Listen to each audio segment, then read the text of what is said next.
Hello, मैं doctor Shraddha Galgali, doctor Shraddha's Excela women's wellness clinic में आपका स्वागत करती हूँ।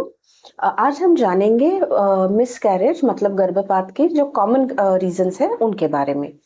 तो सबसे कॉमन रीज़न होता है जो भ्रूण तैयार हो रहा है, जो फीटस तैयार हो रहा है उसमें क्रोमोसोमल अबनॉर्मलिटीज़। अब ये क्रोमोसोमल अबनॉर्मलिटीज़ अकेले फीटस में हो सकता है या फिर पेरेंट से फीटस में आ सकता है।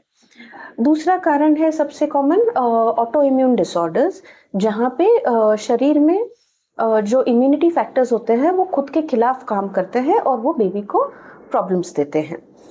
तीसरा होता है माल न्यूट्रिशन।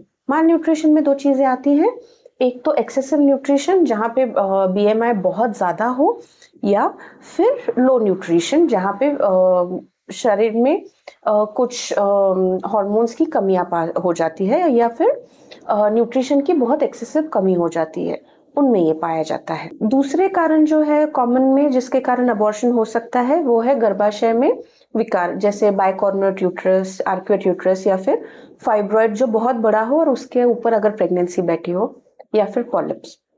ये कारण हो सकते हैं गर्भपात के। नेक्स्ट कारण हो सकता है सीमेन में प्रॉब्लम, जहाँ पे सीमेन का जो डीएनए होता है उसमें प्रॉब्लम होता है और उसकी वजह से वो बच्चा जो तैयार हो रहा है वो यूट्रस के वॉल पे ठीक से बैठ नहीं पाता है। ये जो हमने बात की ये सारे रीजंस है अर्ली फर्स्ट ट्राइमेस्टर अबॉर्शंस के। जो लेट अबॉर्शंस है उनका सबसे कॉमन रीजन होता है सर्वाइकल इनकॉम्पिटेंस, मतलब गर्भाशय का जो मुख होता है जिसको सर्विक्स बोला जाता है उसकी स्ट्रेंथ में कमी हो जाती है, उसकी फाइबर्स की स्ट्रेंथ में कम पड़ जाता है और वो वजन जो है बच्चे का वो सह नहीं पाता है और उसमें अबॉर्शंस हो जाते हैं। अगर आप और किसी बारे में जानकारी चाहते हैं तो हमें इस नीचे दिए गए नंबर पे संपर्क कर सकते हैं।